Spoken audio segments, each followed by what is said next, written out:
Begitu kelihatan dohirnya baik, orangnya harus merasa aman, diamankan. Begitu dohirnya baik, maka orangnya juga harus qarrabna, didekati, bukan dijauhi.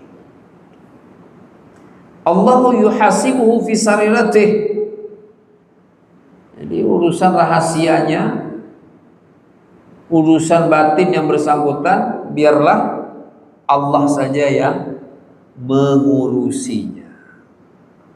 Enak gak hidup begitu? Enak kan? Masya Allah. Bismillahirrahmanirrahim. Assalamualaikum warahmatullahi wabarakatuh. Alhamdulillah nahmaduhu wa nasta'inuhu wa nastaghfiruh wa nastahdihi wa na'udzu billahi min syururi anfusina wa min sayyiati a'malina. May yahdihillahu fala mudilla lahu wa may yudlil fala hadiya lahu. Asyhadu an la ilaha illallah wahdahu la syarika lahu wa asyhadu anna Muhammadan 'abduhu wa rasuluh sallallahu alaihi wa ala alihi wasallam. La nabiyya ba'da, amma ba'd. Tema menerapkan hukum manusia berdasarkan lahiriahnya, atau dalam kata lain menghukumi segala sesuatu berdasarkan hukum dohir, apa yang terlihat secara dohir dari seseorang, karena aslinya kita dilarang untuk menebak, mengira-ngira keadaan batin seseorang, karena keadaan batin gak ada yang tahu, gak kelihatan, gak bisa juga didengarkan. Kalau ada orang jantungnya berdebar, belum tentu lagi jatuh cinta, jangan-jangan takut hantu, ya kan?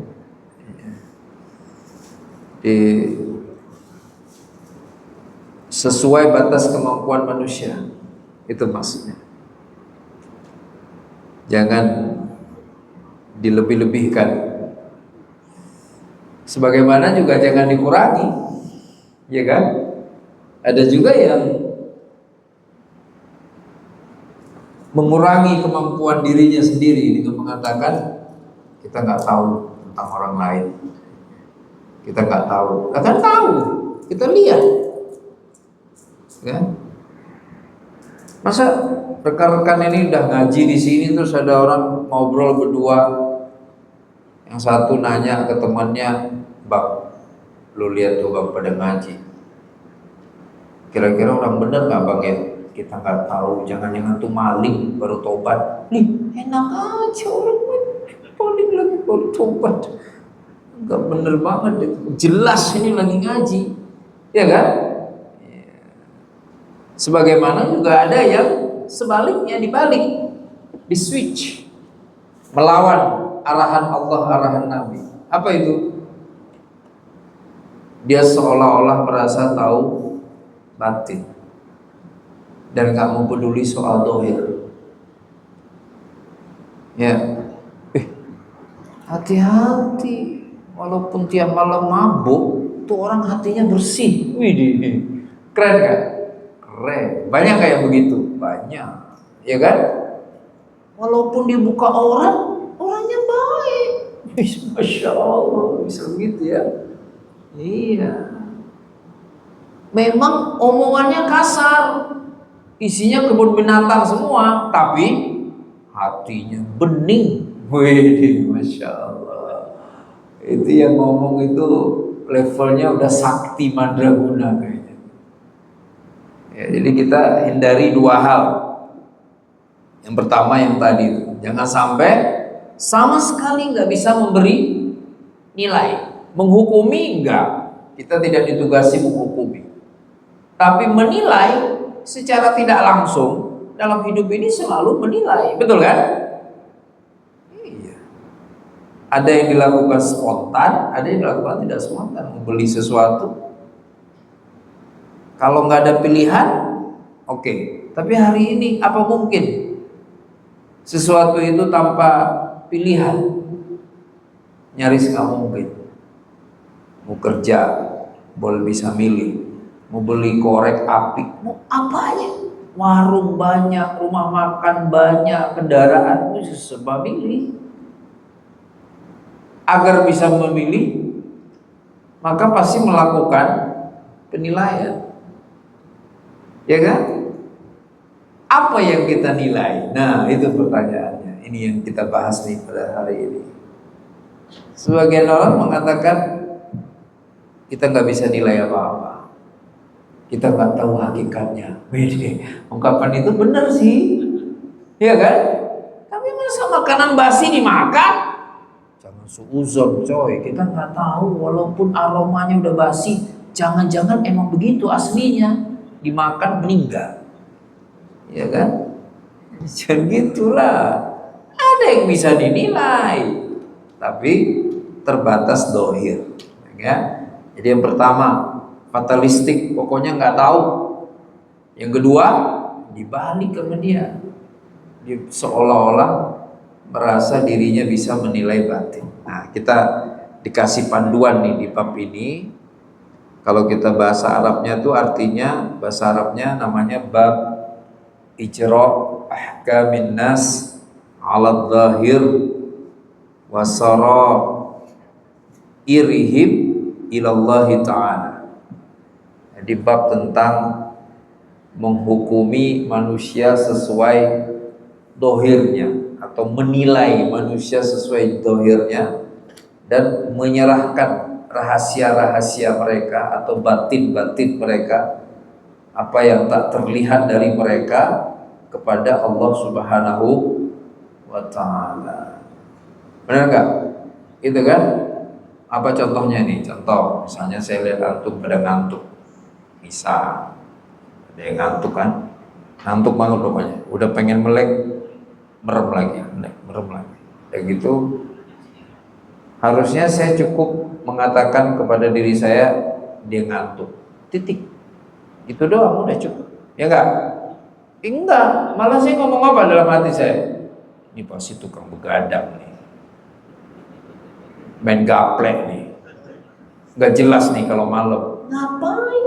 Nggak tahu. Iya kan? Nambah lagi apa? Ini kayaknya kepaksa nih ikut ngaji biar bisa dapat umroh. Nambah-nambah, iya kan? Ya astagfirullahaladzim. Atau nambah lagi, boleh nambah lagi nggak? Nambah lagi. Ini sengaja nih, biar kenal teman-teman masjid yang soleh, biar gampang dapat pinjaman. Nambah lagi, iya kan? Masya Allah, bahaya banget itu. Habis sudah kita, semua orang jadi jelek. Ya kan? Jadi jangan ditambah-tambah, sesuai dohirnya aja. Ya. Dalilnya, langsung ke dalil surah At-Taubah ayat 5. Fa in tabu wa aqamus salata wa atauz zakata fakhallu sabilah. Jika mereka bertobat, menegakkan sholat dan bayar zakat, maka biarkanlah mereka. Artinya jangan lagi ada halangan terhadap mereka, jangan lagi mereka dianggap buruk, ya. Nomor satunya taubat. Jadi orang taubat itu orang baik, ya kan? Kita ada teman, mbak, kita nih pas lahir langsung bener nggak kan? Kayak anak-anak ya, anak-anak mana ada anak-anak bener. Kalau anak-anak bener berarti aki-aki, namanya bukan anak-anak. Susah diatur, main mulu. Jadi kalau punya teman dulu nggak pernah ke masjid, ya kan? Pokoknya musuhnya orang masjid. Segala orang masjid diancam, diganggu, macam-macam lah. Sekarang tobat, ya kan? Janganlah dituduh, jangan dibilang ini kayaknya ada maunya nih. Jangan begitulah, kan dia udah taubat. Begitu taubat, ya sudah, lupakan masa lalunya, yang dilihat keadaan dia sekarang. Tapi ternyata ada paketnya di sini. Gak cukup taubat doang kan? Apa tuh paketnya? Setelah satu taubat, yang kedua aqamu as-shalah. Kelihatan selalu sholat, bahkan dalam keadaan terbaik. Kalau dia laki, setelah taubat 5 waktu ke masjid, ya kan? Aqamu as-shalah. Baru tuh kita mudah untuk menilainya sebagai orang baik. Nggak bisa taubat doang. Ya, bang nggak mabuk malam ini, udah taubat. Ke masjid nggak pernah kelihatan. Nggak bisa. Masih normal kalau terjadi kecurigaan. Tapi kalau udah taubat, rutin masjid, terakhir berdasarkan ayat ini wa atau az-zakah, berzakat dia. Berzakat nggak gampang. Murah iya, murah kan? Nggak sampai 50.000 kan biasanya. Berapa sekarang? 45.000 ya. Bilanglah 50.000. Murah. Tapi nggak semua orang berzakat. Ada yang baru berzakat kapan? Malam Lebaran, udah habis Isya. Itu pun orang-orang pada ngomong, lu belum berzakat.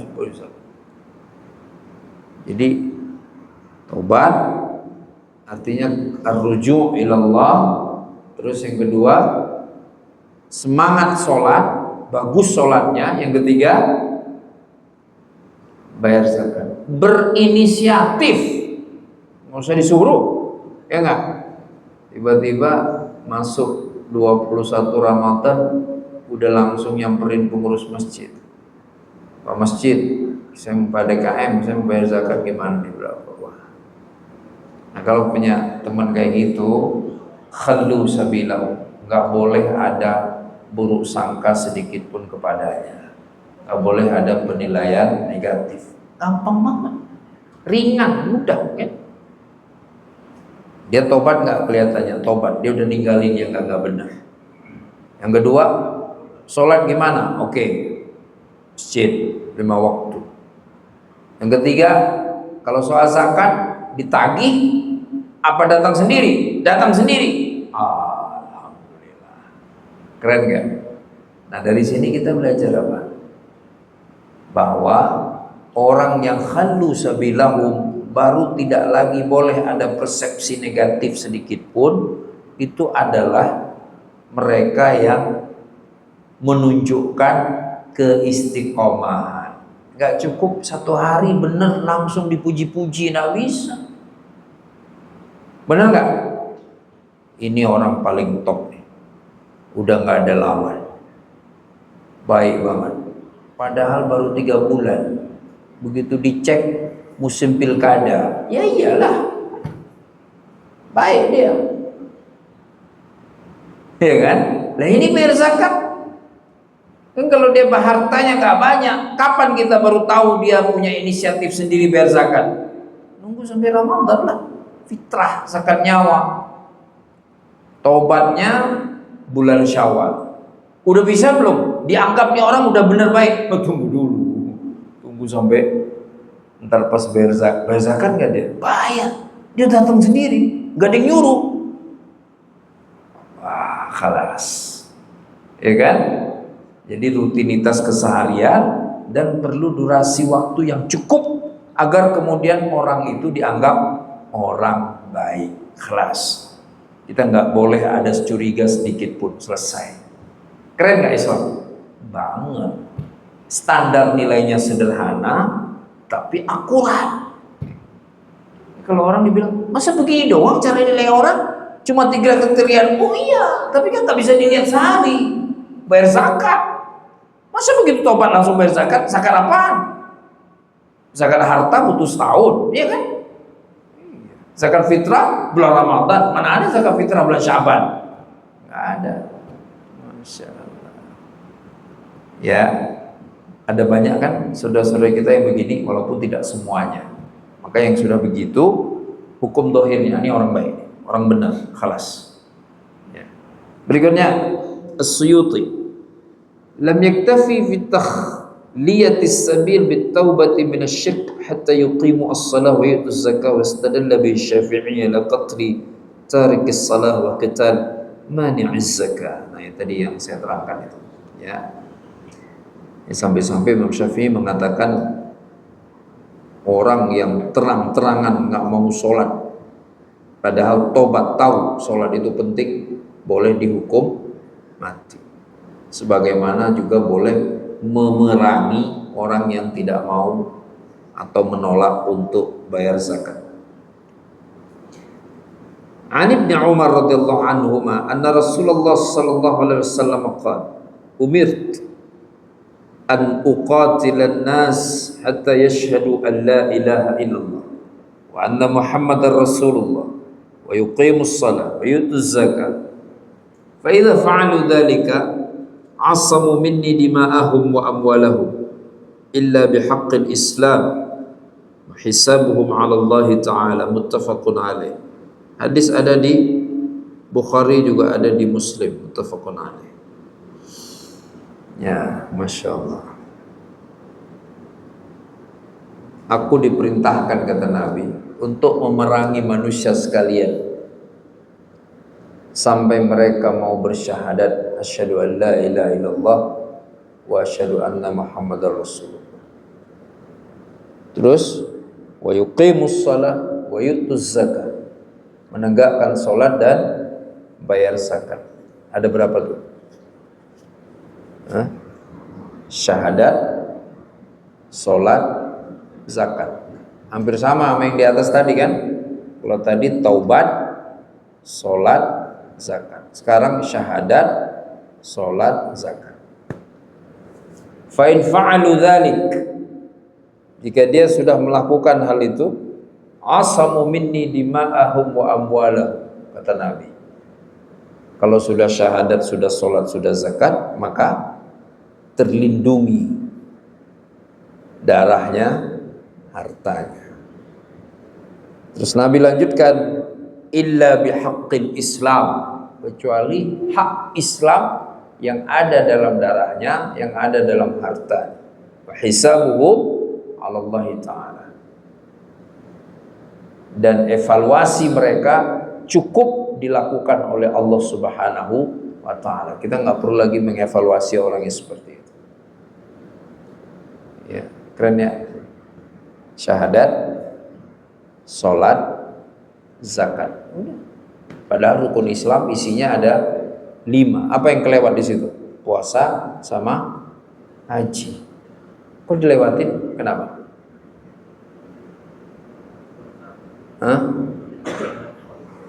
Puasa. Enggak semua orang sanggup puasa. Betul kan? Yang udah kena mah, kata dokter ini nggak bisa lagi nih. Kalau paksa puasa meninggal. Ya, aki-aki, nini-nini, kakek-kakek, nenek-nenek udah nggak bisa. Walaupun makan nggak banyak, tapi per 2-3 jam harus minum. Mau gimana lagi? Ya kan? Wa'alal ladzina yutiqunahu fidyatun ta'amu miskin. Kelihatannya bisa, tapi nggak sanggup. Itu yutiqun.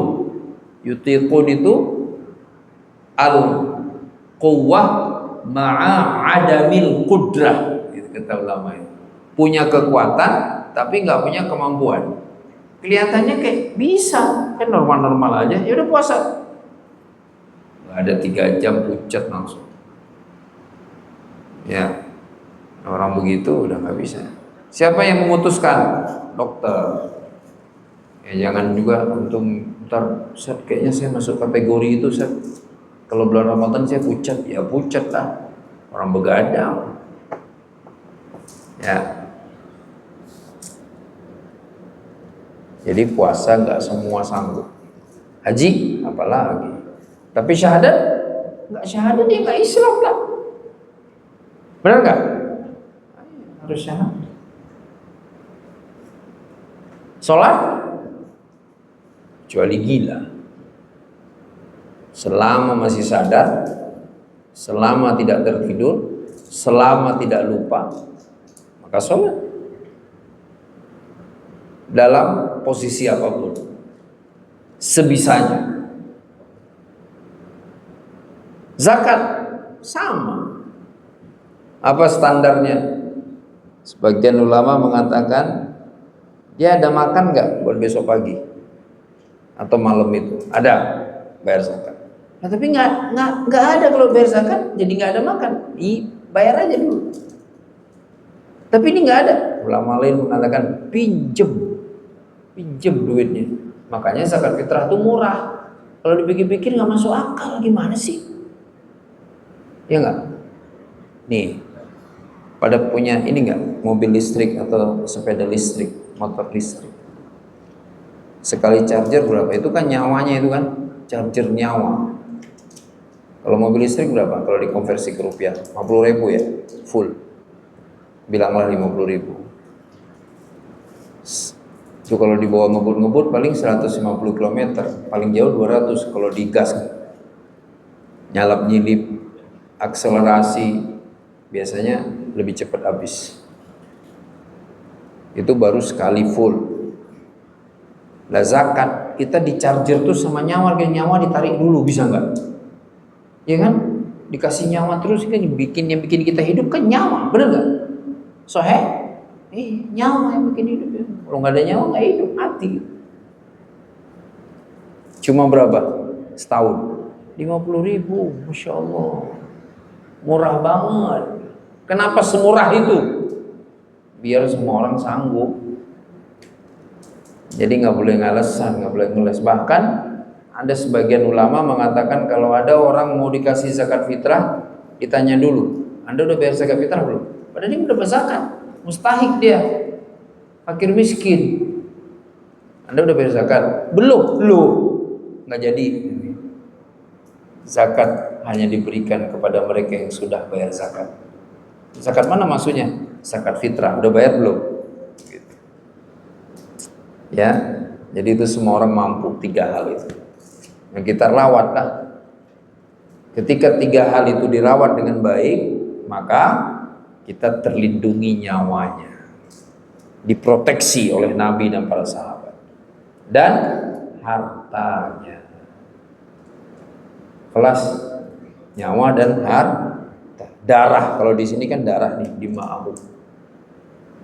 Kira-kira hadis ini boleh nggak dimaknai dalam kondisi kehidupan sekarang? Ya boleh banget. Orang hari ini pengen aman darahnya, jiwanya maksudnya, pengen aman hartanya, yang ditempuh macam-macam. Malah keluar duit untuk melindungi jiwa dan harta.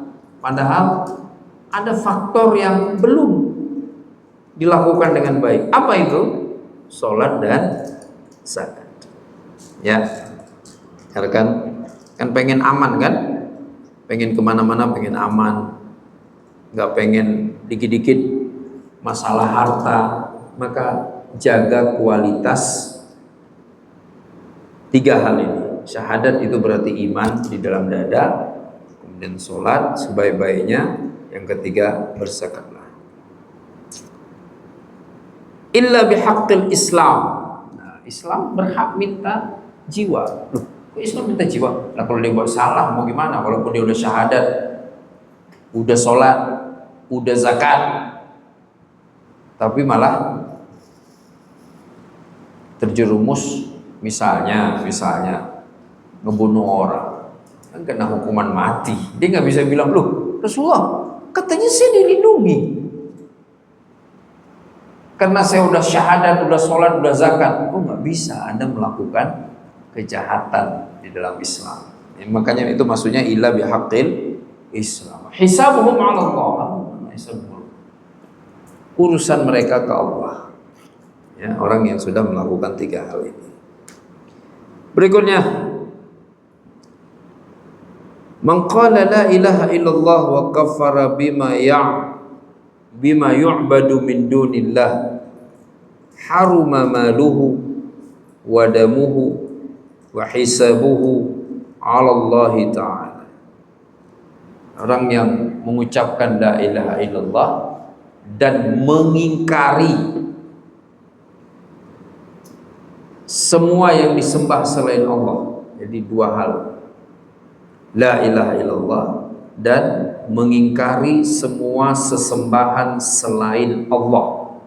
Orang ini akan dapat kehormatan, akan datang kepadanya kehormatan pada hartanya, pada darahnya atau jiwanya. Jadi orang itu akan dihormati. Jadi dia nggak diganggu, jadi terhormat darahnya atau jiwanya dan juga hartanya. Hanya gara-gara la ilaha illallah dan tegas mengingkari kemusyrikan. Ya, jelas ya. Yes. Jadi perlu dua faktor ini diperjuangkan agar kita terlindungi, terproteksi. Dan ini janji Nabi Sallallahu Alaihi Wasallam. Berikutnya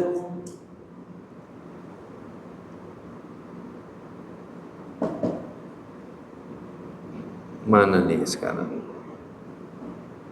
An Abi Ma'bad Al-Miqdad qultu li Rasulillah ara'aita in laqitu rajulan minal kuffar faqtatalna fadaraba ihda yadayhi bis-sayf faqata'aha thumma ladha minni bisyajaratin faqala aslamtu lillah aqtuluhu ya Rasulullah ba'da an qalaha faqala la taqtulhu. Masya Allah. Ada sahabat nanya Rasulullah, misalnya nih perang, ya kan? Udah gitu saya duel sama musuhnya kafir. Udah gitu pas lagi duel tangan saya ditebas, ya kan? Habis gitu ada sebentar dia malah tobat masuk Islam. Boleh nggak dia dihukum mati atau saya bunuh? Apa kata Nabi? La taqtul. Wih, luar biasa. Karena dia sekarang sudah syahadat, langsung harus diproteksi. Ya. Fa qult, si sahabat tadi nanya lagi, ya Rasulullah, qata hidayadai. Thumma qala dzalika ba'da ma qata'aha. Dia memotong salah satu tanganku. Setelah dia melakukan itu, dia baru bersyahadat. Apa jawaban Nabi? Lagi-lagi Nabi mengatakan la taqtulhu, jangan dibunuh. Fa in qataltahu fa innahu bimanzilati qabla an taqtulahu. Kalau engkau membunuhnya, sesungguhnya orang itu pada posisimu sebelum engkau membunuhnya. Wa innaka bimanzilatihi qabla an yaqula kalimatahu allati qala. Jadi kalau engkau bunuh, ngerti nggak ceritanya? Nanti kan di duel nih A sama B, perang membela Islam kayak zaman Nabi gitu kan. Kata si sahabat itu, Rasulullah, tanganku dipotong sama lawan, sama musuh. Harusnya kan namanya perang, dibunuh, dilawan, tapi nggak lama disyahadat. Asyhadu an la, waduh, gimana nih Rasulullah? Boleh nggak aku lanjut membunuhnya? Jangan, kata Nabi. Sahabat nanya lagi, beneran langsung habis dia potong tanganku, dia langsung bertaubat Rasulullah. Jangan, karena kalau engkau membunuhnya, maka keadaanmu seperti dia sebelum masuk Islam. Masya Allah. Serem gak itu? Serem. Karena membunuh orang Islam, orang bersyahadat. Segitunya perlindungan terhadap orang yang sudah bersyahadat. Ya kan? Maka wajib hati-hati. Bang, kita habisin aja. Enggak bener. Jangan, dia syahadat. Ya kan? Iyalah, ini enggak, jangan, dia anak polisi. Enggak gitulah. Atau dia anak tentara, atau dia anak siapalah. Anak jin. Jangan dia syahadat, gitu ngomongnya. Kan bersaudara nih ceritanya kan. Iya, dia ahlus syahadah. Dia syahadat. Nah, baru yang repot kalau dia syahadat juga tapi beda syahadatnya. Ditambah-tambah atau dikurangi. Nah, berarti dia nggak ahlus syahadat. Ya. Ini serius nih. Ya nggak boleh disakiti, nggak boleh hartanya diganggu. Dia syahadat nggak syahadat, janganlah dirusak hartanya, janganlah dirampas hartanya. Ya, wajib dilindungi.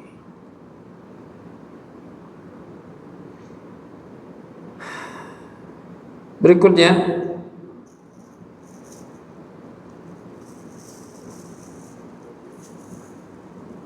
nah yang ini pernah dengar cerita ini, Usama bin Zaid.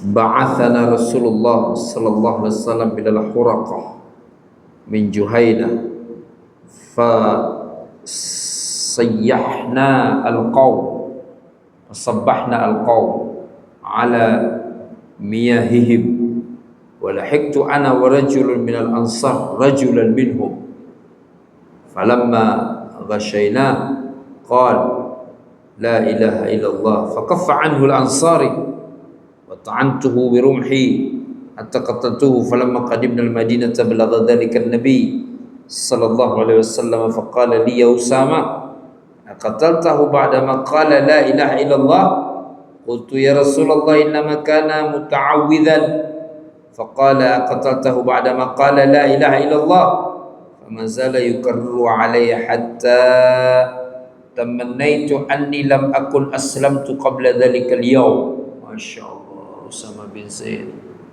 sama seorang Ansar ketemu sama seorang musyrik, terjadi duel. Tiba-tiba orang musyrik itu syahadat. Temannya Usama yang orang Ansar itu langsung gak jadi duel lagi, diam dia, jangan bersyahadat dia.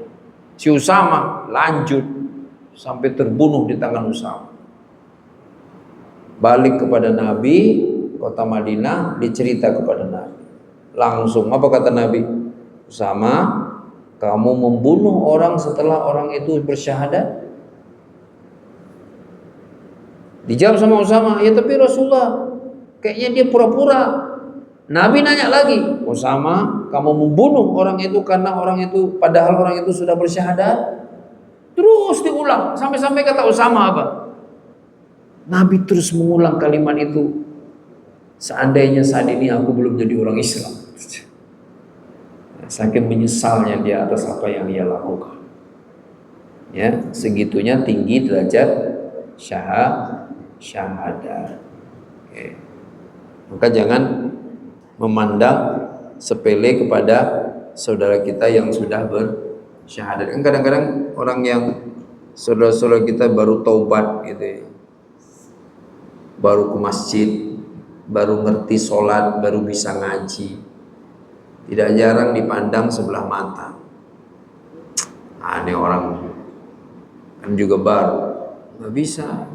Lah itu baru syahadat bener, baru ngebunuh, baru potong tangan orang bisa. Langsung harus dilindungi. Segitunya, baru aja melakukan kejahatan. Ya, jadi kalau dia Muslim tobat, sholat, zakat. Kalau dia dari enggak Islam, berarti syahadat, sholat, zakat. Kalau dia sudah melakukan 3 hal ini, harusnya wajib terlindungi darahnya, wajib terlindungi hartanya. Jelas ya? Kan? Jelas nggak? Lanjut.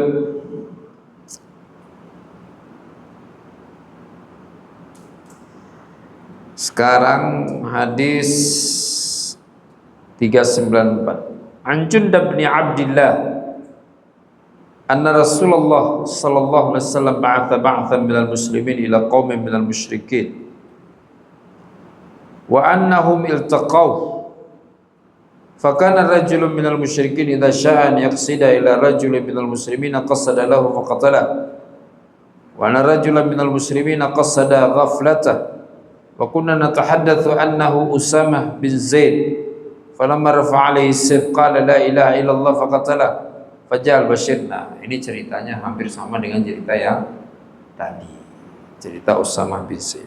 Berarti kita skip ya.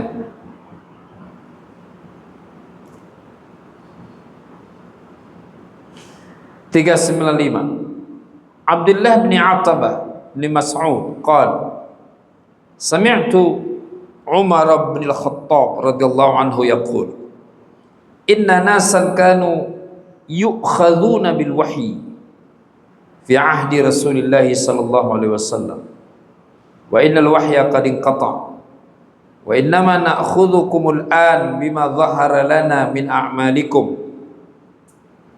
Kata Umar, dulu lagi wahyu masih turun, kami memutuskan, menentukan nasib seseorang berdasarkan wahyu.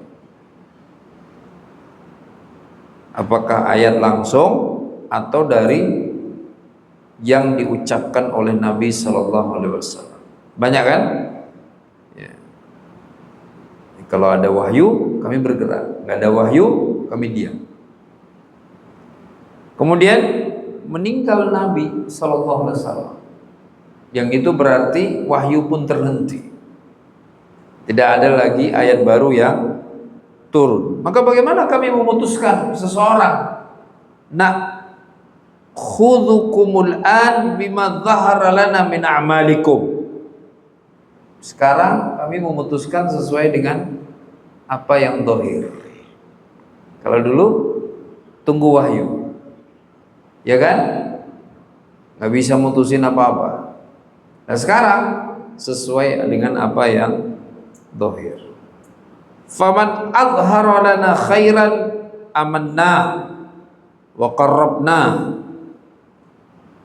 Kalau dia zahirnya baik, maka kami amankan dan kami jadikan sebagai kerabat kami. Zahirnya baik. Ini nggak usah nyari-nyari. Batin cukup lihat zahirnya baik. Begitu zahirnya baik, maka amankan. Dia harus merasa aman dan dia harus merasa didekati. Walaysa lana min sariratihi syai'un. Dan kami tidak berhak untuk mengurusi rahasianya. Apapun rahasia itu. Jadi apa yang tidak terlihat nggak boleh ditelisik, ditelusuri, dicari tahu, nggak boleh. Jadi dihukumi, dinilai sesuai dengan apa yang terlihat. Kelihatannya selalu ke masjid, amankan orangnya. Jangan malah dia sengsara, dia susah. Ya kan? Ini kan enggak, kadang-kadang kan harusnya kita kalau lihat ini orang rajin banget ke masjid, tiba-tiba parkir motor lupa kunci, ya kita yang ngasih tahu. Ya, harus ada perbedaan sikap terhadap orang yang dohirnya baik dengan terhadap orang yang dohirnya tidak baik. Sebenarnya secara natural hal ini sudah terjadi dalam kehidupan kita, betul kan? Iya, kita biasanya lebih mudah bisa menoleransi kesalahan dari orang yang dohirnya baik. Sebaliknya, kita akan berat menoleransi kesalahan dari orang yang dohirnya buruk. Nah, Umar mengatakan di sini harusnya begitu kelihatan dohirnya baik, orangnya harus merasa aman, diamankan. Begitu dohirnya baik, maka orangnya juga harus qarrabna, didekati, bukan dijauhi. Allahu yuhasibuhu fi sariratih. Jadi urusan rahasianya, urusan batin yang bersangkutan, biarlah Allah saja yang mengurusinya. Enak gak hidup begitu? Enak kan? Masya Allah. Ketemu orang kelihatan baik, ya udah baik. Ini nggak cari tahu. Ini baik banget orangnya. Orang nggak bener. Masih muda, istri udah 4. Loh, emang kenapa? Nah, soal itu kan. Misalnya. Jangan senang sekali nyari tahu rahasia orang lain. Biar Allah aja yang ngurus. Wa man adhara lana su'an lam na'manhu wa lam nusaddiqahu wa in qala inna sariratahu hasan. Sebagaimana kalau orang zahirnya buruk, kata Umar, kami enggak akan mempercayainya. Kami enggak akan merasa aman dengannya. Sebagaimana dia pun bisa jadi tidak merasa aman dengan tindakan kami. Dan kami tidak mungkin membenarkannya atau menjadikannya sebagai sahabat. Walaupun dia ngaku-ngaku cerita tentang kebaikan dirinya yang tidak terlihat pada kami. Ya kan? Mau contoh? Contoh nih, ada orang masjid mulu 5 waktu, subuh, duhur, asar, maghrib, isya, tapi diem aja. Dohirnya baik, kerja, nggak ngerepotin orang. Biasanya menimbulkan tanda tanya kan, ini orang kok aneh ya? Nggak ada nih orang begini. Senin puasa, Kemis puasa, sholat 5 waktu masjid, padahal masih bujangan. Wih, ya enggak? Itu biasanya setan masuk tuh. Apa kata setan? Biasa nyari mangsa. Itu kan pecinta sesama jenis. Astagfirullah. Itu tuh. Ada yang model begitu kan? Ada kan? Ada. Maksudnya yang buruk sangka begitu. Banyak. Hati-hati. Orang kalau kelihatannya udah baik banget, biasanya ada sesuatu. Wih, buruk sangka. Padahal harusnya cukup dohir aja. Ngomong, oke. Nah, ini nih, dengerin. Kadang-kadang ini orang ya, kita kenal sama orang, itu orang baik semuanya. Dah, kita baik sangka. Suatu hari kita ketemu dengan seseorang yang kenal sama orang yang tadi itu. Jadi nanya, "Bang, lu kenal sama?" "Kenal." "Emang baik orangnya?" Masya Allah. Ngaji, puasa sunnah, masjid 5 waktu.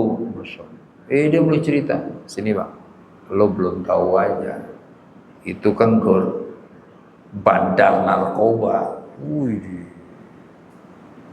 gimana tuh sikap kita gimana? Nah, ini nanya nih, jawab dong. Gimana sikap kita?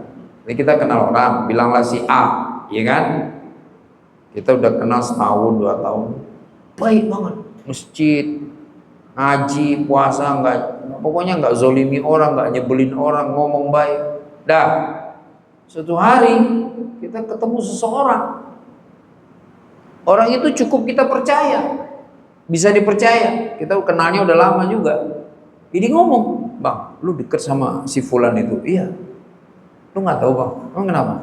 "Itu kan bandar narkoba." Gimana sikap kita? Gimana? Setuju nggak sama yang ngomong barusan? Diapain harusnya? Sikap kita bagaimana? Cari informasi. Salah lagi. Yang benar abaikan. Wah, oh gitu Bang, udah gak apa-apa, gak usah di depan. Tapi terus kita tetap baik sama orang itu. Kenapa? Lah kita nggak lihat dia jualan narkoba, nggak lihat dia pakai narkoba. Kita lihat dohirnya kan. Kalau begitu dunia aman nggak? Aman lah. banget, pakai banget amannya itu. Kita hidup berdasarkan karena ada orang itu dia benar-benar dia salah, dia melakukan kesalahan, tapi dia malu kesalahannya ketahuan orang lain, sehingga benar-benar diumpetin. Nah itu masih kategorinya orang baik. Karena kalau orang jahat, dia cuek aja kejahatannya ketahuan orang, dia malah bangga dengan kejahatannya, malah cerita ke orang lain. Ketika ada seseorang, orang lain bercerita tuh orang jahat, tapi kita lihat dan selama kita kenal dia baik, maka berarti dia adalah orang baik. Kemungkinannya orang baik yang menyembunyikan keburukannya. Baik kan? Baiklah. Masa keburukan dilihatin orang? Berarti dia masih baik. Jelas? Nah, jadi nggak perlu terpengaruh. Karena kalau kita terpengaruh, kejadian. Apa kejadiannya? Dia datang, teman kita datang, masih abang yang tadi itu udah datang. Bang, tuh lo ini tuh orang dikucilkan di masyarakat. Oh iya, nggak jelas, minjem duit kemana-mana, nggak pernah balikin. Terus pokoknya semua orang dizolimi, ya kan? Oh gitu. Terus dia cerita, lu tau nggak bang? Itu tuh orang sebenarnya orang paling baik. Dia pernah bangun masjid. Dia udah haji 3 kali. Dia udah umroh 5 kali. Dia sayang banget sama emaknya. Dia punya pesantren. Gimana tuh? Dengerin? Enggak. Ini yang diomongin Umar ini. Oh nggak bisa. Yang saya lihat langsung, yang saya berinteraksi langsung, dia nggak benar. Anda boleh cerita apapun. Gitu. Tamam? Jelas ya? Baru hidup kita tuh enak. Bener hidupnya. Standar hadis ayat. Dohir. Kelihatan dohirnya. Jelas ya? Jadi nggak usah ngada. Ya paling kalau kita pernah dengar ada orang bla bla bla, ya paling kita hati-hati doang. Ya kan? Tapi nggak boleh sampai mencurigai, apalagi memvonis, itu nggak boleh. Apalagi sampai diinterogasi, ada juga gitu kan? Sini dulu, Anda ini kayaknya sok-sok baik nih, Anda sebenarnya penjahat ini. Waduh, saya selalu bilang ke teman-teman itu, kalau begitu caranya, ya udah, ntar kalau ketemu orang jahat, dengar kabar dia baik, interogasi juga dong. Wih, sini. Anda jangan sosok jahat dong. Anda tuh baik, yang benar aja Anda jadi baik dong. Nggak ada kan begitu kan? Iya. Kelas, biar standar kita jelas ya. Jadi kalau ada orang dohirnya baik, kita percaya, kita deketi, jadi sahabat. Berarti kita merasa aman, dia pun harus aman bersama kita, ya kan? Sebagaimana kalau ada orang dohirnya buruk, kita jadi merasa tidak aman, dia pun pasti merasa tidak aman, dan kita nggak mungkin menjadikannya sebagai sahabat. Ya, wah habis hadisnya. Itu yang tadi, yang terakhir. Cukup ya rekan-rekan, semoga ada manfaatnya buat kita bersama. Mohon maaf jika ada kesalahan. Kita masuk ke sesi tanya jawab. Billahi taufiq wal hidayah. Wassalamualaikum warahmatullahi wabarakatuh.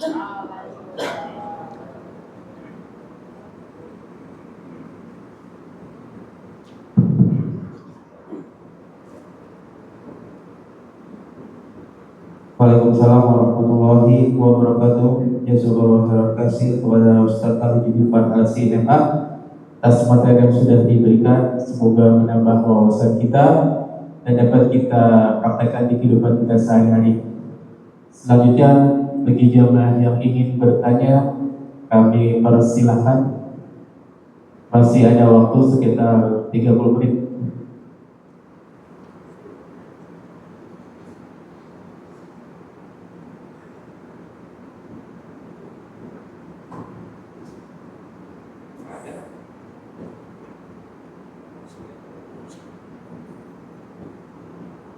Bismillahirrahmanirrahim. Assalamualaikum warahmatullahi wabarakatuh. Ustaz, izin bertanya, ini realitas sih yang ada di depan saya. Jadi gini, dulu orang ini adalah suatu pengurus di masjid, ya kan? Suatu pengurus di masjid cukup lama. Namanya pengurus masjid itu kan pasti ada waktu lah, terus pergantian. Nah, penggantinya ini itu adalah orang yang tadinya jarang ke masjid, di pengurus. Nah, antara pengurus yang lama dan yang pengurus yang baru ini itu kalau dibilang nggak klop ya kan. Akhirnya pengurus yang lama karena nggak klop, kayak nggak seneng gitu kan ya, dia akhirnya nggak sholat di masjid tersebut, ya kan, nggak sholat di masjid tersebut. Nah, yang orang tadinya nggak sholat tadi karena jadi pengurus masjid, dia rajin sholat di masjid. Yang jadi masalah adalah karena dua-duanya kenal kan Ustaz ya, kenal. Yang ini ngomong begini, yang ini ngomong gini, jadi bahasanya saling menjelekkan. Nah, kalau saya kan jadi bingung gitu kan, ini gimana gitu kan. Padahal sama-sama orang yang berilmu gitu loh, berilmu, ya kan, yang berilmu. Nah, saya kadang jadi bingung, ini orang berilmu, ngerti agama, tapi begitu cuma diganti aja, cuma beda pemahaman aja, nggak mau silaturahmi, nggak mau ketemu. Nah, kadang di saya itu kadang bingung. Karena kalau ini ya saya mah dia aja iyain aja, yang sini nggak iya gitu.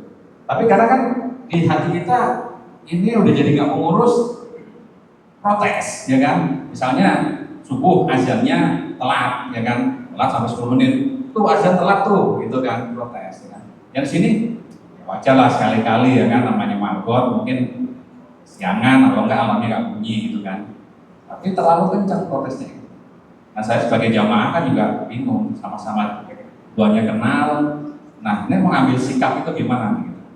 Kadang ini gimana sama-sama udah tua gitu, maksudnya udah tua kan, ya udah usia udah kepala 5 lebih pada kan.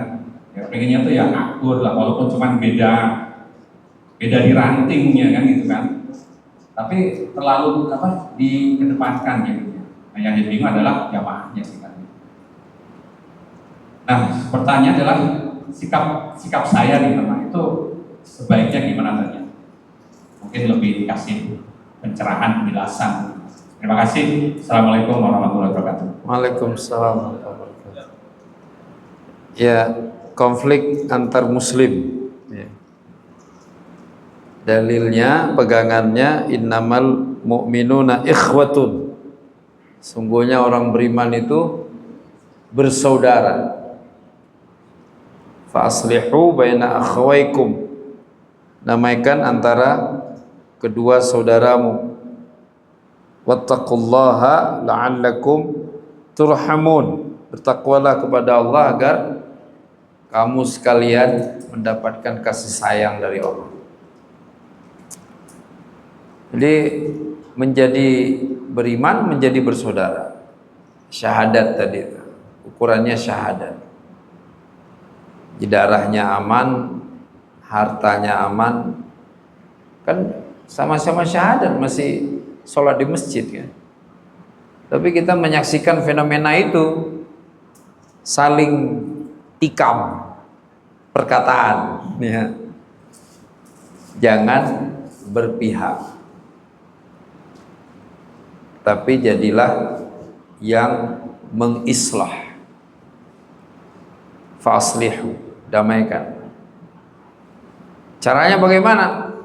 Cerita kebaikan. Dia nanti pasti kaget deh. Ketemu si yang A nih, misalnya yang berkonflik A sama B, ketemu A lagi nggak ada si B, puji. Wah, kemarin beliau bilang ke saya, Anda itu luar biasa perannya. Dia pasti bingung. Beneran? Gitu.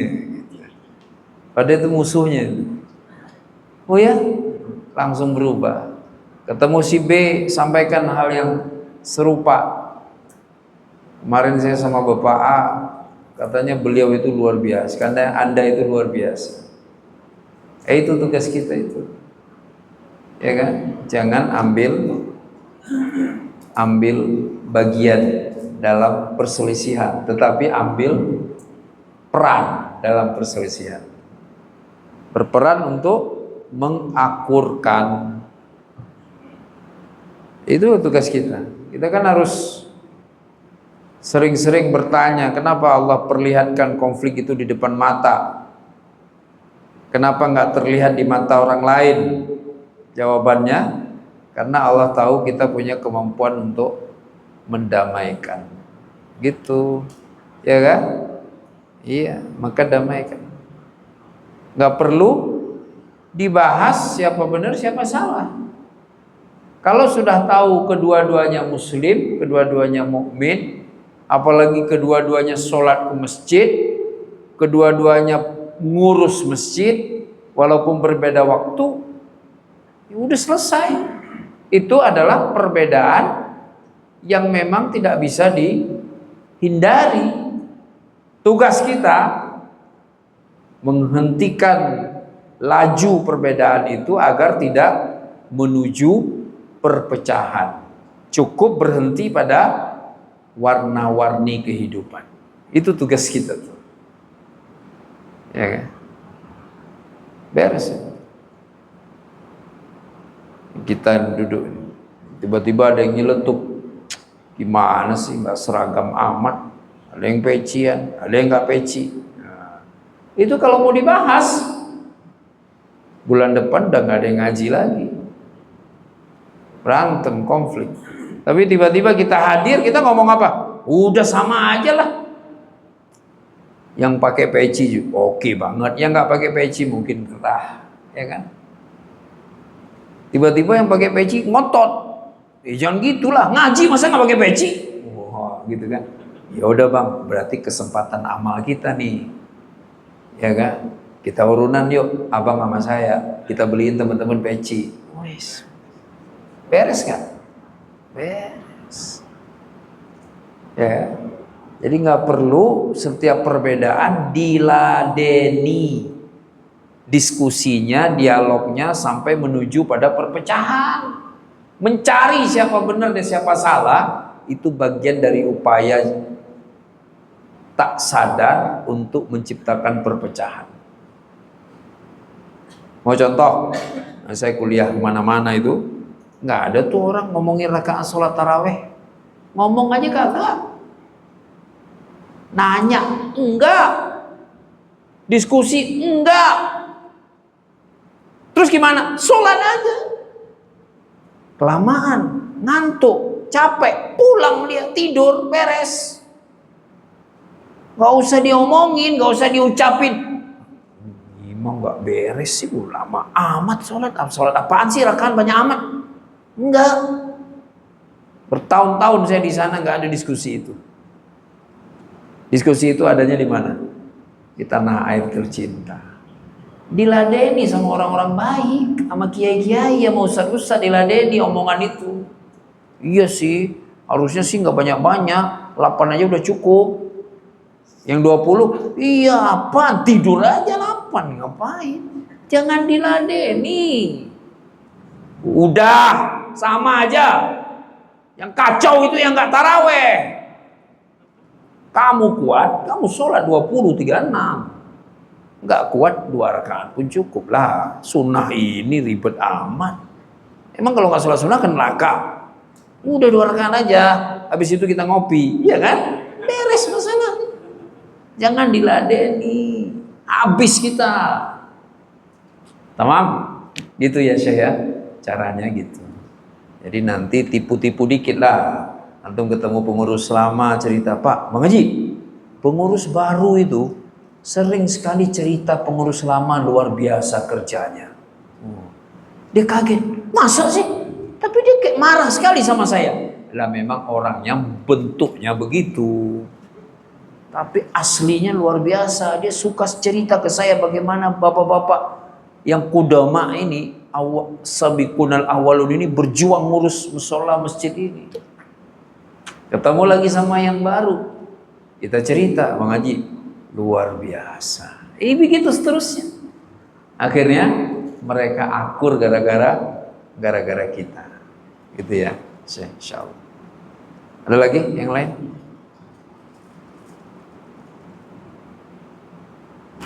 Ada yang bertanya lagi?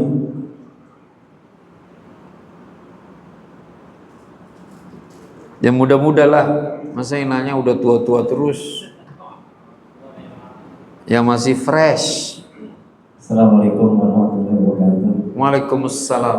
Ustaz, tadi Ustaz mengatakan kalau kita pengen tahu muslim itu seperti apa, dilihat dari syahadat, sholat, sama zakat. Kalau nggak salah tadi. Ya. Berarti kita menilai seseorang itu cukup jauh juga loh, setahun kemudian. Bukan dilihat dari penampilannya ya. Kalau penampilannya, oh kelihatan orang ini baik nih, kelihatannya tidak baik. Tapi kalau kita lihat orang ini kelihatannya jahat, kelihatannya baik. Gitu. Jadi kalau kita mau melihat benar-benar orang ini baik, 1 tahun kemudian setelah kita tahu dia mau bayar zakat gitu. Ya puncaknya itu. Oh puncaknya. Aywa, puncaknya. puncaknya. Terima kasih Tan. Ini kenal sehari ke masjid, Masya Allah, ini keren nih. Ketemunya di masjid, kenal 2 hari, kenal 3 hari ya. Makin kesini makin nambah terus. Tapi ukurannya bukan penampilan, kan nggak ada disebut dalam hadis penampilan. Penampilan orang kan bisa beda-beda. Ya, ukurannya amal, syahadat itu kan amal, sholat amal, zakat amal. Apa yang dilakukan, bukan apa yang ditampilkan. Ketemu lagi sholat, ketemu lagi berbagi makan, ketemu lagi, itu maksudnya. Kalau penampilan sih orang bisa beda-beda. Ya benar tadi, perlu durasi waktu panjang agar penilaian itu lebih akurat. Nggak bisa buru-buru, ya kan? Sama aja kayak bapak-bapak kan bikin motor ya di sini ya. Ada kan jenis motor Honda yang masih dicari sama anak muda, ada kan? Perlu waktu itu. Kata anak-anak itu, "Wush, ini paling keren nih." Kadang-kadang produsennya sendiri nggak sadar kalau itu paling keren. Ternyata seiring berjalannya waktu emang dia membuktikan dirinya sendiri, nggak gampang rusak, bisa gampang tetap iring dan seterusnya dan sebagainya. Ya, apapun. Soalnya, senyummu bagaikan, wah, ya iyalah, baru juga nikah, indahlah senyumnya. Coba tunggu 10 tahun lagi, masih indah kan? Kalau masih, insya Allah, gitu kan? Rajin banget, on time, gak pernah terlambat. Ya iyalah, hari pertama kerja, gak on time, langsung gak dipecat. Iya kan?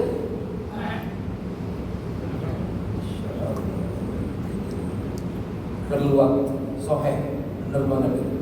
Siapapun orang perlu waktu. Maka anak itu kan, kapan dia diperintahkan berbakti kepada kedua orang tua? Setelah cukup waktunya. Kapan ya? Balik lagi kecil ngapain? Emang perintah berbakti berlaku anak kecil? Anak-anak kan gak ada perintah larang-larangan, benar gak? Hah? Iya kan? Anak SD kalau nggak nurut orang tua dosa. Dosa gimana? Sholat aja belum wajib. Kan belum balik. Berarti anak umur berapa baru wajib berbakti? 12 tahun, 13 tahun, udah besar. Apa hikmahnya? Dia udah melihat bagaimana orang tuanya bertahan, bersabar membesarkannya. Bukan sehari 2 hari, bukan setahun 2 tahun, belasan tahun. Terbukti, Masya Allah, ya kan? Sahih Pak, benar banget. Jadi kita perlu minimal banget itu dari sini kita belajar. Biasanya ulama mengatakan artinya untuk tahu persis setidaknya 1 tahun. Kita bersamai, lihat bagaimana sholatnya, lihat bagaimana zakat, untuk berbagi. Lagi, udah. Ayo yang muda-muda, mana? Nanti kita bagi-bagi peci ya. Tapi iuran tapi ya. Luar biasa. Langsung ada pecinya ya, secepat itu ya. Assalamualaikum warahmatullahi wabarakatuh. Waalaikumsalam. Izin bertanya Pak Ustaz, ini masalah anak ya Pak Ustaz. Selama masih tinggal sama orang tua itu untuk masalah 5 waktu terus sama belajar ilmu tuh giat Pak Ustaz.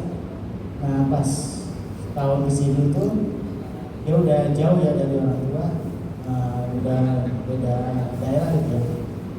Kok kesininya kayak ibadahnya berkurang, terus adab ke orang tua juga jadi berkurang. Apakah itu efek dari jauh dari orang tua? Apakah dari pergaulannya dia sehari-hari ataukah pergaulannya di kampus Pak? Mohon bimbingan dari Pak Ustaz gimana cara menangani anak itu biar kembali seperti semula lagi itu Pak. Ini kejadian saya. Assalamualaikum warahmatullahi wabarakatuh. Itu yang dimaksudkan semula lagi itu kapan? Lagi dia umur berapa? Nah ini sekarang udah jalan 20 tahun. Enggak, maksudnya tadi biar dia balik lagi semula lagi. Semula itu kapan? Lagi Ya dia itu umur berapa? ya selama dia bisa jauh sama anaknya sudah 2 tahun setengah lah. Ya, Oh, jadi sebelum nanti sekitar umur 18 tahun masih baik banget. ya. Sejak udah menjauh berubah. Biasanya kan dia kalau itu suka, kalau di penelitian suka ada acara apa ya? Karena kalau di kampung kan apa ada maulid, apa ada tahlil, dia tuh rutin gitu ikut gitu. Sekarang udah enggak. Iya, untuk ada saja ada susah, ada dosanya. Apakah ada efek capek, apakah ada efek males, nggak tahu saya bilang. Tuh jadi gini sih kan? Iya.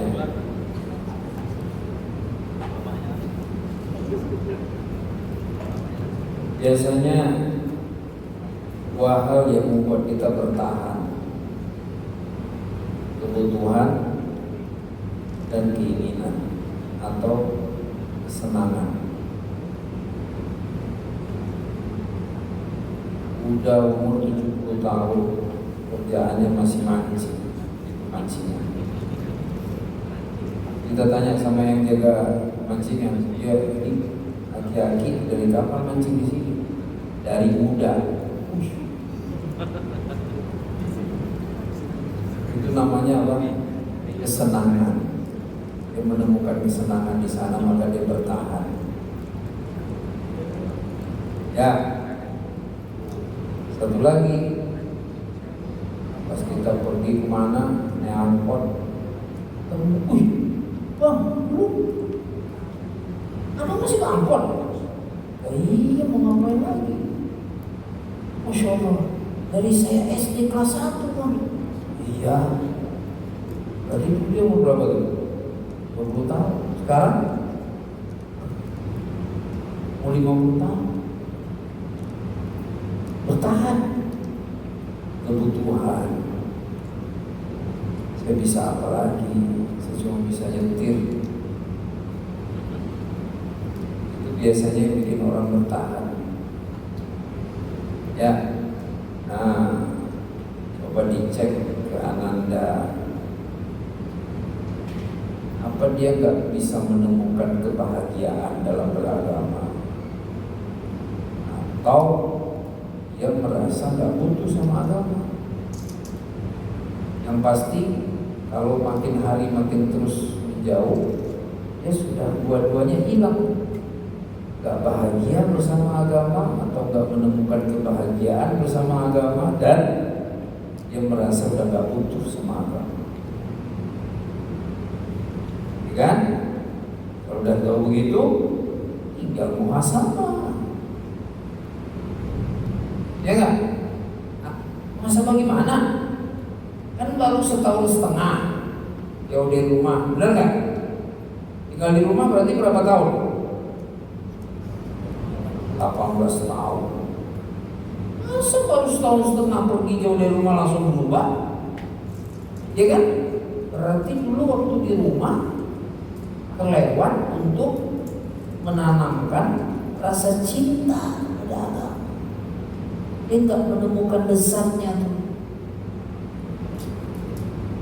Yang kedua, dulu ketika di rumah nggak dibangun perasaan agar dia merasa butuh sama agama. Sehingga begitu dia keluar, dia mikir, sholat, haji, emang bahagia? Enggak, nggak usah. Emang harus? Enggak juga kayaknya. Kalau duit kerja, pengen jima nikah, ngapain agama, ribet. Nggak bisa pengen jima ngaji, nggak bisa katanya. Udah dia nggak ngaji lagi. Sesederhana itu prosesnya, ya kan? Nah itulah yang kelewat dari pendidikan agama kita di rumah, ya kan? Maka sering-sering ngobrol, bapak-bapak, anak diajak ngaji, habis ngaji ngobrol, gimana nak? Senang nggak ngaji? Ayo, ya kan? Bener dia jawab, gak jawab-jawab, seneng gak nak? Gak jawab-jawab, udah tidur, ngantuk, ya kan? Rajin ngaji, tak taunya takut ayah, takut emak, diancam kalau gak ngaji gak dapet jajan. Ya kan? Itu masalah. Dia gak menemukan kebahagiaan. Oh, dia dulu menemukan kebahagiaan.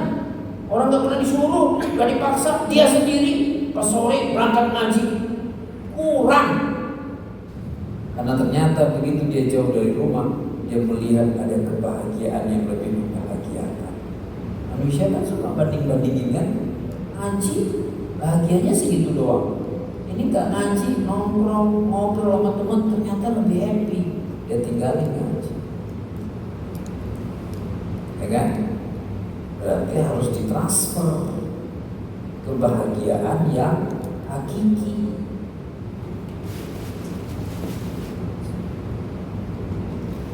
Berarti itu cara minumnya, dicium dulu, sedap aromanya. Biasa aja mau asam, coba pelan-pelan. Itu ada kotor-kotor. Pelan-pelan, dikit, nanti dikit lagi, ya kan? Apa tuh? Kopi. Ya cari cara menikmati. Mau suatu hari dia tinggal di kebun teh, tetap dia nyari kopi, karena dia tahu cara menikmati. Jadi suruh baca Quran rajin, puluhan tahun ngaji, tapi dia nggak pernah diajarkan cara menikmati. Begitu dia ketemu selain Quran, dia langsung ninggalin Quran. Paham? Kita harus belajar cara menikmati. Yang kedua, ajarkan tingkat kebutuhan. Benar kan? Oke, kita sama HP nih. Itu ketinggalan, masya Allah, enak badan, gak bisa jalan semua. Padahal gak soal. Gak ada juga, gak ada HP langsung meninggal. Gak ada kan? Tapi sebegitu dekatnya, merasa sangat butuh. Perasaan ini. Perasaan. Dulu kayaknya aman-aman aja orang hidup pakai telepon, benar nggak? Iya kan? Di kantor ada telepon, di rumah nggak ada telepon, nggak masalah. Suami berangkat aja terus sore pulang aman. Sekarang kayaknya kalau itu, waduh gimana? Nanti kalau mau nanya kabar gimana gitu? Ya, dua hal. Ini bagus sekali pertanyaan beliau ini buat semua kita. Dalam beragama, temukan alasan kebahagiaan, temukan alasan kebutuhan. ya kan? Maka itulah yang harus diajarkan. Galau dia, ya aku gimana ya, kalau kita ngaji 5 ayat, 10 ayat, 20 ayat, gimana? Galau, kurang ya.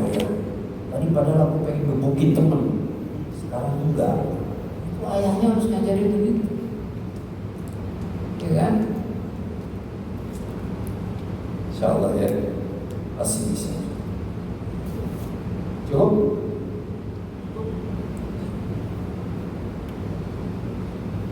Ya, ada yang bertanya lagi atau kita cukupkan? Yang muda mana nih suaranya? Yang muda nih.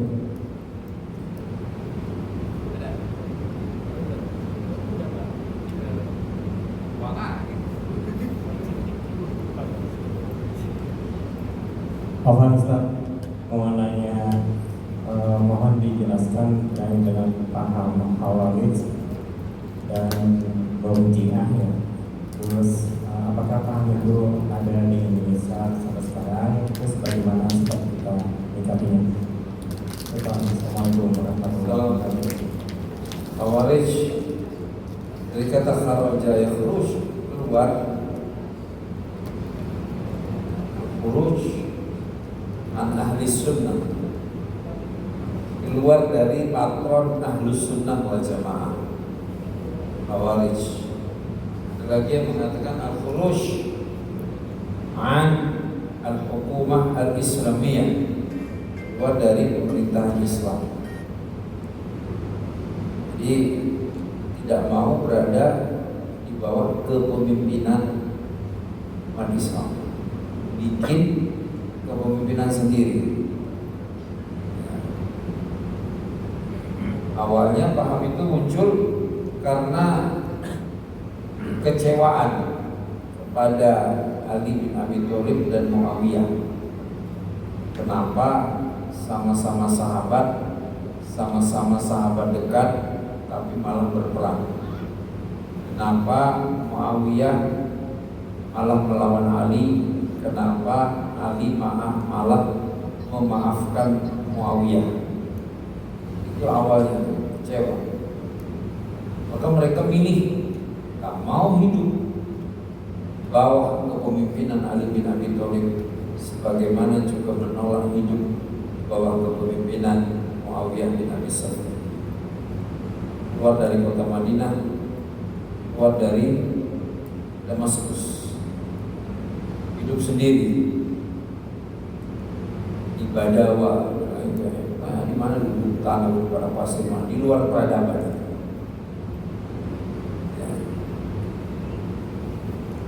Kecewa itu beralasan, kata mereka, Ali tidak menggunakan kekuasaannya dengan baik.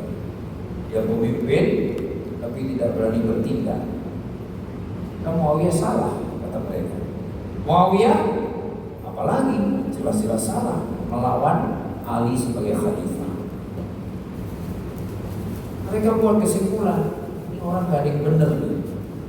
Sahabat tapi malah meninggalkan syariat. Wih, serem gak fonisnya itu? Sahabat tapi malah meninggalkan syariat. Maka kita bikin peradaban sendiri. Itu awalnya. Kira-kira benar gak mereka? Harusnya benar. Kan mereka berpandangan negatif kepada orang yang ninggalin syariat. Harusnya benar. Tapi ada satu hal yang mereka lewatkan, bahwa sahabat itu adalah murid-murid terbaiknya Rasulullah. Generasi yang berguru langsung kepada Nabi tanpa perantara. Generasi yang langsung menjadi saksi kunci turunnya wahyu. Mereka lihat wahyu dulu. Bahkan tidak sedikit di antara mereka yang menjadi faktor penyebab turunnya ayat itu. Mereka berjuang bersama Nabi dan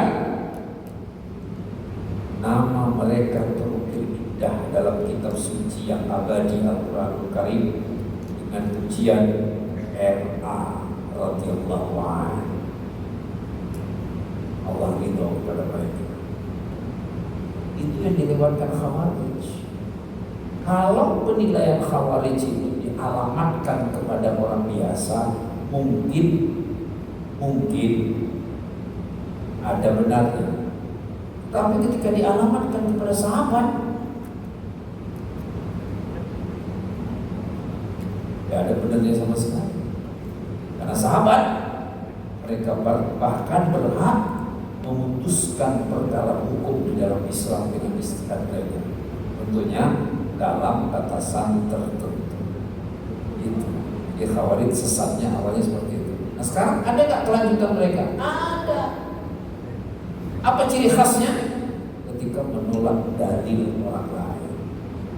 Padahal dalil itu sahih. Itu bisa tertolak.